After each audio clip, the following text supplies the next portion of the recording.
Lijep pozdrav, poštovani gledatelji. Španjolska, Prag ili recimo Budimpešta samo su neke od destinacija prema kojima bi mogli krenuti brojni učenici u Hrvatskoj u sklopu svojih maturalnih putovanja ili izleta. No, postavlja se pitanje koliko će to njihovi roditelji platiti. Jesu li sveopća poskupljenja utjecala i na cijene školskih izleta i maturalnih putovanja? O tome razgovaramo u sljedećim minutima s našim gostom. U našem splitskom studiju pozdravljam gospodina Juricu Glavinu, jednog vlasnika jedne turističke agencije. Gospodine Glavina, dobrodošli u emisiji Studio 4. Dobar dan, hvala na pozivu i pozdrav svima koji nas gledaju. Evo, uskoro bi već trebala početi ta sezona maturalnih putovanja i školskih izleta, pa koliki je interes škola, učenika, njihovih roditelja, kakva je trenutna situacija? Pa usudio bi se reći da je situacija više manje ista kao i svaku godinu. Maturalna putovanja kao jedan zaseban vrlo specifičan segment turističke ponude je na neki način svijet za sebe, budući da roditelj neovisno o svojoj nekakvoj bazičnoj financijskoj situaciji uvijek pokušava osigurati to putovanje svome djetetu, bilo da se radi o 4., 7. ili 3. ili 4. razredu srednje škole, budući da su oni prvenstveno zamišljeni kao sastavni dio odgojno-obrazovnog procesa, a naravno i jedan proces sazrijevanja, budući da u većini slučajeva, barem kad govorimo o školama u prirodi ili jednodnevnim izletima u toj ranijoj dobi, su zapravo prvi momenti kad se djeca osamostaljuju i putuju bez roditelja. Što se tiče vašeg pitanja da li je cijena promijenjena, naravno da je. Dakle, živimo u vremenu nekakvih općih poskupljenja. Usudio bi se reći da je nekakva razlika u cijeni ovogodišnjih programa putovanja u odnosu na one godinu prije, ovisno o destinaciji i ovisno o strukturi ovog putovanja, u principu otišla gore za nekakvih, rekao bi, 10 do 15%. Koji su razlozi za podizanje cijena? Evo, ako možemo onako ukratko objasniti, jer 10% na jedno putovanje koje otprilike možda koštati negdje oko 1000 eura, pa to i nije baš malo. Pa i nije baš malo, ali gledajte, ono što je u principu bitno da se zna. Turističke agencije su poslovni subjekti koji su krajnji u ovom nizu, koji zapravo objedinjuju svoju ponudu kroz paket aranžman, koristeći razne usluge drugih proizvođača, odnosno pružatelja usluga. Počevši dakle od smještajnih objekata, prijevoznih sredstava, da li je to sad autobus, brod, avion i tako dalje.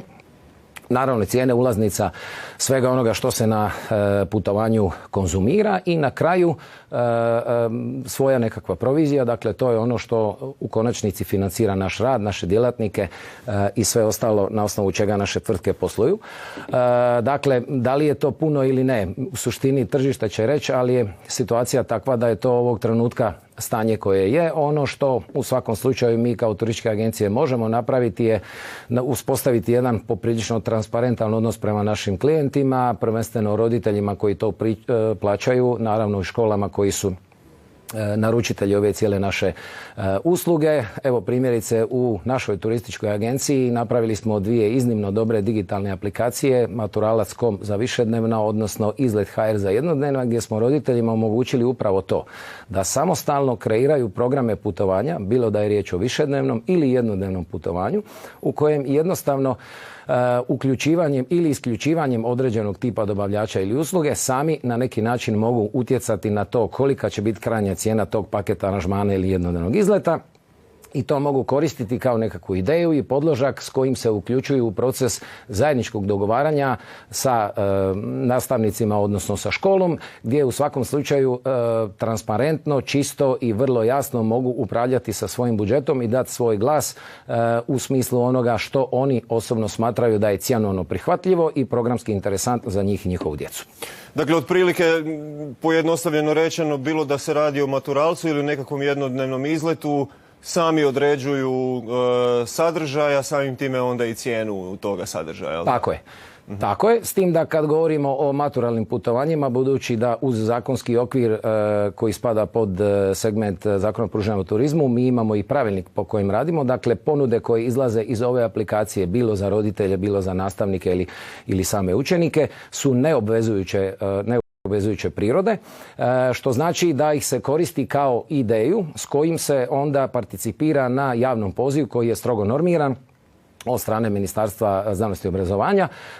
Međutim, ono što je, kažem, bitno je da se roditelji koji zbog načina današnjeg brzog života, koji imaju u principu nedovoljno vremena baviti se i nekim stvarima za koje bi možda trebalo imati malo više vremena, na ovaj način u relativno kratkom procesu zapravo vide i sami kombiniraju ono što žele i što misle da bi bilo pametno, da bi sa tim kao idejom došli pred ostale nastavnike i roditelje, a imali smo čak i situacije gdje su nam iz škola javljali da su vrlo transparentno zajedno na roditeljskim sastancima i jedni i drugi kreirali te svoje ponude, bilo višednevnih ili jednodnevnih, i na taj način su bili sami svjesni što ako se napravi putovanje od 5 dana, od 4 dana, od 7 ili 8, da li uključiti ovog ili onog. Dakle, transparentno, čisto i inkluzivno, baš ono što ljudima u ovo i našim korisnicima u ovo doba treba, dakle da se direktno informiraju o tome kako izgleda ta struktura cijene i što ona uključuje. Jesu li ove već tradicionalno, ajde da to tako kažem, atraktivne lokacije kao što su recimo Španjolska, Prag ili Budimpešta, kao što sam rekao u najavi ovoga, dizale cijene drastično recimo sad u zadnjih 2 ili 3 godine? Pa gledajte, drastično ne bih rekao, do određenog dizanja cijena je došlo, međutim moramo voditi računa o jednoj različitosti struktura našeg turizma i njihovog. Oni su, sve ove destinacije koje ste rekli su velikim dijelom cjelogodišnje turističke destinacije gdje je jednostavno struktura njihove usluge i trošak njihove usluge ipak drugačiji nego je to slučaj ovdje kod nas. Mi recimo imamo problem da sva školska putovanja unutar Hrvatske se realiziraju praktički u 3 mjeseca od cijele godine, gdje 80 ili 90% grupa ili škola putuje upravo u tim mjesecima. Kad bi se samo nekakvim dodatnim trudom, a u principu se radi samo o promjeni navika, utjecalo na to da se na školska putovanja ne putuje samo 3 mjeseca u godini, nego recimo 5, u svakom slučaju došlo bi do povećanja raspoloživih kapaciteta, budući da nam, rekao bi tako, svega nedostaje: adekvatnih hotelskih kapaciteta, prijevoznika i svega onog ostalog o čemu već znamo i slušamo. Na taj način značajno bi se moglo utjecati na ove cijene u onom nekakvom pozitivnom smislu, a to je da cijene budu ipak malo prihvatljivije. Isto tako recimo ističemo i te tradicionalne destinacije koje ste rekli, osobito Španjolske i Praga i tako dalje. To je period godine, dakle govorimo o kraju kolovoza, početku rujna, koji je u Hrvatskoj još uvijek top turistička sezona i onda u principu se dovodimo do situacija da se kapaciteti smještaja u jednom Pragu cjenovno mogu apsolutno konkurirati ili čak biti u određenom dijelu i povoljniji ako se radi o nekakvim ekstra akcijama i tako dalje i tako dalje. Dakle, ideja bi bila svjesno raditi na tome da bi bilo pametno tu sezonu školskih putovanja što je moguće više produljiti, odnosno maknuti je iz tih špic termina, recimo to tako, gdje bi se onda teoretski otvorila mogućnost, a znamo da bi nam svima to jako dobro došlo, da se jedan dio tih maturalnih putovanja, odnosno putovanja srednjoškolaca, ipak zadrži u Hrvatskoj, umjesto da, kao što je slučaj sad, u većini slučaja, sudio bi se reći preko 95% slučajeva, se realiziraju u inozemstvu. Dakle, ako mi govorimo o maturalnim putovanjima koji se događaju u špici turističke sezone u Hrvatskoj, pretpostavljam da onda nema šanse da Hrvatska, recimo, našim učenicima bude nekakav izbor i da bude atraktivna za jedno par dana maturalnog putovanja. Nažalost ne. Nažalost ne. Neću kazati da je to apsolutno nemoguće. Naravno, uvijek imate određena odstupanja od nekakvog standarda, ali usudio bi se reći da je to upravo tako. Kako onda recimo stojimo sa jednodnevnim izletima u našu zemlju? Koliko je ona tu recimo atraktivna, koliko je to zanimljivo učenicima općenito? Zanimljivo je. Zanimljivo je naravno osobito đacima i učenicima osnovnih škola. U principu u svakom razredu od 1. do 8. Prakticira se da se osim dakle u 4. ili u 8. prakticiraju se ti jednodnevni izleti, kako sam rekao na samom početku, kao sastavni dio odgojno-obrazovnog procesa gdje djeca i učenici ono što su učili u teoriji i učionici sad povezuju vrlo konkretno na terenu.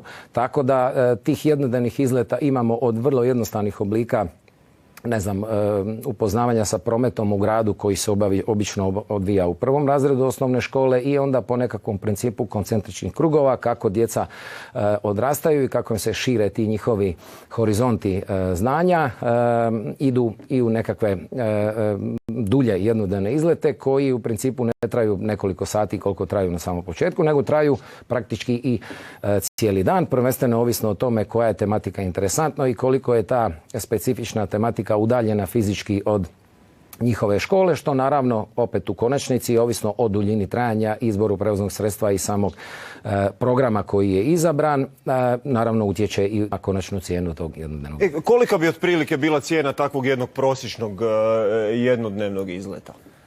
Ma znate što, ja u principu nisam pobornik one teze koliko košta nešto u prosjeku. Mislim da to nije prava usporedba. Ono što je bitno za znati je da je svako putovanje priča za sebe. Dakle, ja vam mogu kazati da u našoj agenciji u ponudi imamo izlete od reda veličine 25 eura do jednodnevne izlete od 25 eura po učeniku do, ne znam, i više od 100. Što ovisi o nizu faktora. Prvenstveno onom koji sam rekao u početku, a to je izbor destinacije i prevoznog sredstva. Jer jedna je stvar ako idete posjetiti nešto što je od vašeg grada gdje stanovite udaljeno 30 ili 50 km ili je udaljeno recimo 200, bez veze sad kažem. Ja. S druge strane, jako je bitno kakva je struktura te cijene. Naime, nije svejedno da li u autobusu od 50 mjesta imamo 30 učenika ili imamo 45 ili 50. Nije svejedno da li ste vi uključili 4 ili 5 skupih ulaznica ili ste se više fokusirali na recimo nešto što je povoljnije, nekakva vođenja i tako dalje. Znači, zaista nema smisla govoriti o prosjeku. Ono o čemu ima smisla govoriti, a to svakako uvijek pričamo i komuniciramo sa našim tržištem, da svi oni koji žele biti sastavni dio ove priče, bilo da su škole, nastavnici i roditelji, se informiraju kod turističkih agencija prije nego donose odluke o tome što bi bilo dobro za njihovu djecu. Jer onda se događa da ako nisu bili uključeni ili nisu znali, dolaze zapravo na, neću reći gotovu stvar, ali skoro pa gotovu stvar gdje se onda cijeli taj proces teško može vraćati unatrag i onda na taj način, evo primjerice igrajući se sa ovim našim aplikacijama, vidjeti 2-3 opcije i ponude i iz toga na neki način većina može izabrati ono što je najadekvatnije da, kažem, u konačnici budu sretni sa dobivenom cijenom, a i programskom ponudom tog putovanja bilo jednodnevnog ili višednevnog. Dakle, komunikacija. Zato smo tu. To je naš posao.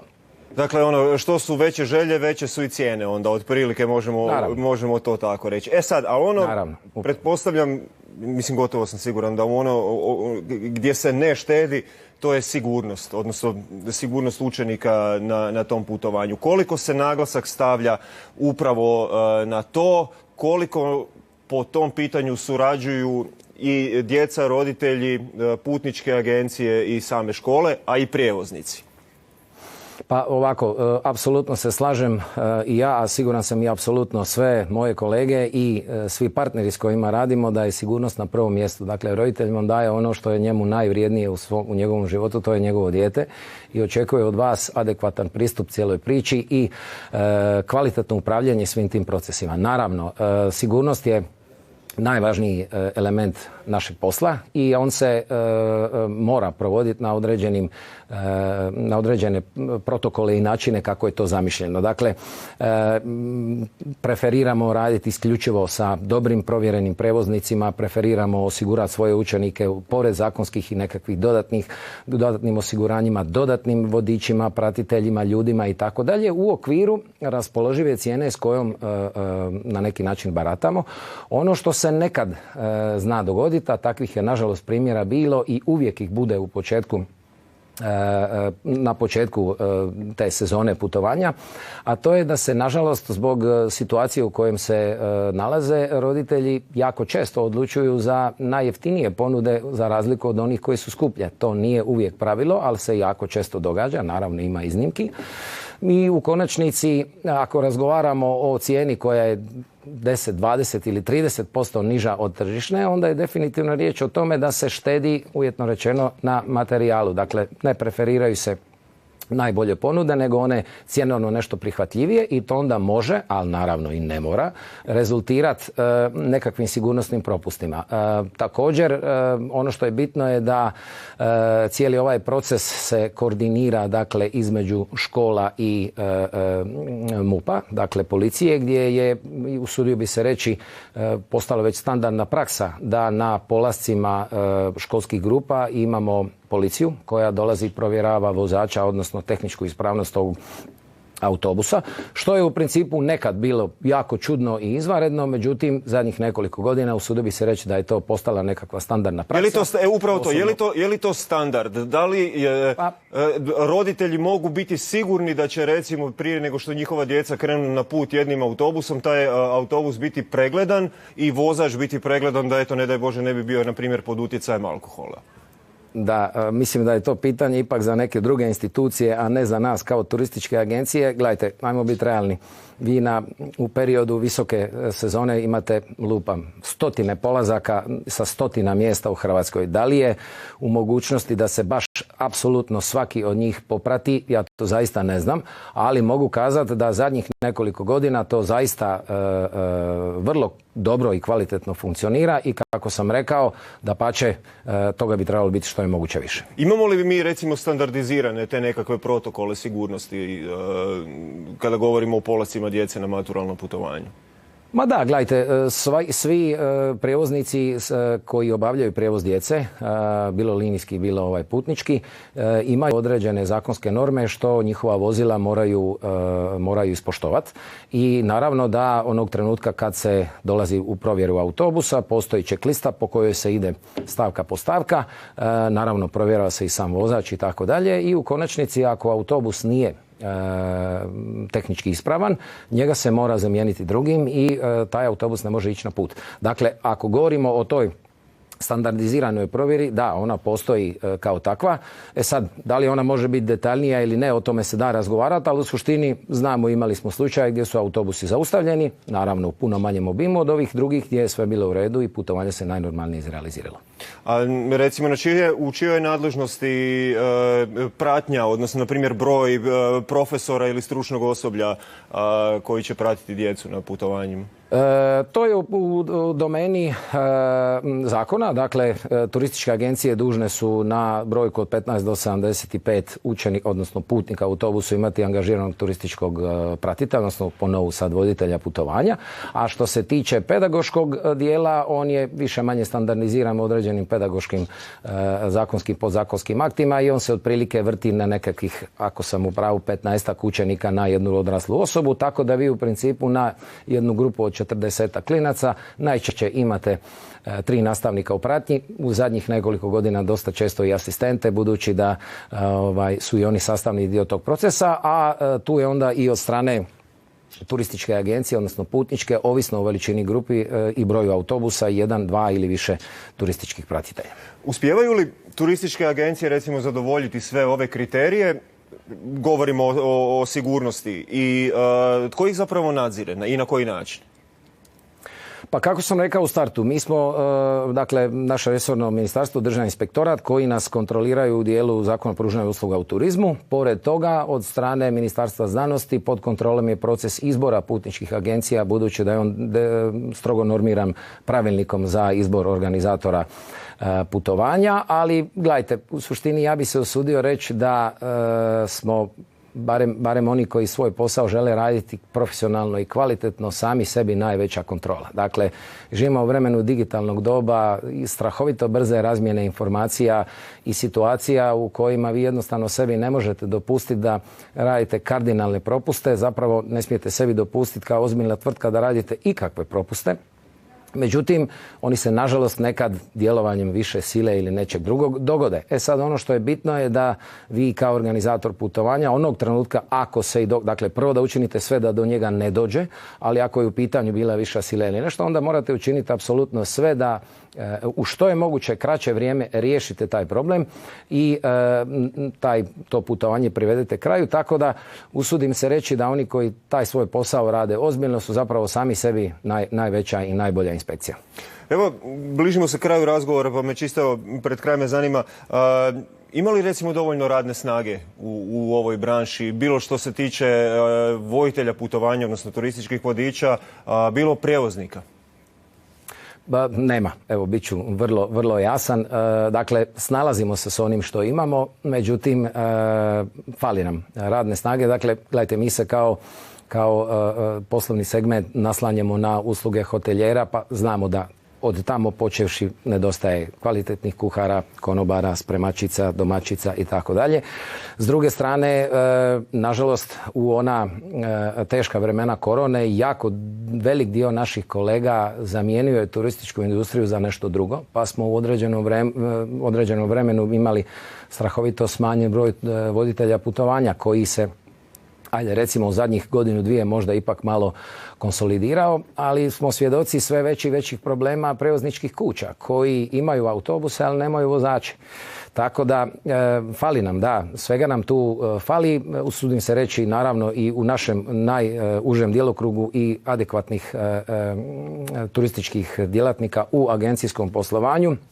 Jer smo recimo zadnjih nekoliko godina bili jako često svjedoci, osobito ako se škola uključuje u proces izbora organizatora putovanja kasnije, da unatoč opetovanim molbama turističkim agencijama da im se pošalje ponuda koja bi bila razmatrana kao potencijalna u tom izboru, nažalost se ne stiže poslati. Ne zbog toga što su ljudi neodgovorni, nego zbog toga što nam nedostaje ljudi da popratimo toliku količinu posla i onda eto i još jedan razlog više zbog čega Maturalac.com i Izlet.hr, jer su to aplikacije koje vam omogućuju da tu ponudu dobijete sami u roku od svega nekoliko minuta vašeg angažmana. Pa smo evo time pokušali na neki način, barem u našem slučaju i u dijelu nedostanka adekvatnih agencijskih djelatnika, pokušali to premostiti digitalnim alatima.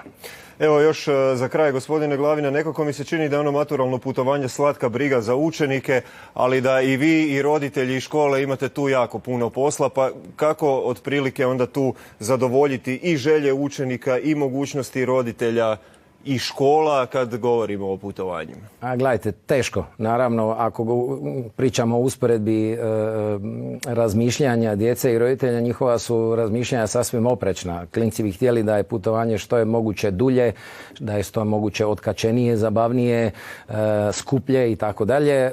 Roditeljima je interes sasvim suprotan, ja? Dakle da to bude ipak malo razumnije, sigurnije i tako dalje.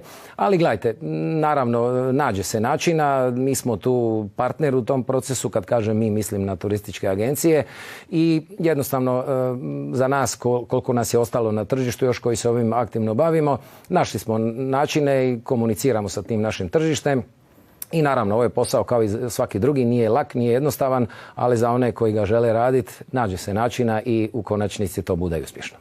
Da, i ispadne dobro, čini mi se, onako u ogromnom broju slučajeva i za sve zainteresirane strane. Gospodine Glavina, hvala puno što ste bili gost emisije Studio 4. Hvala vama na pozivu.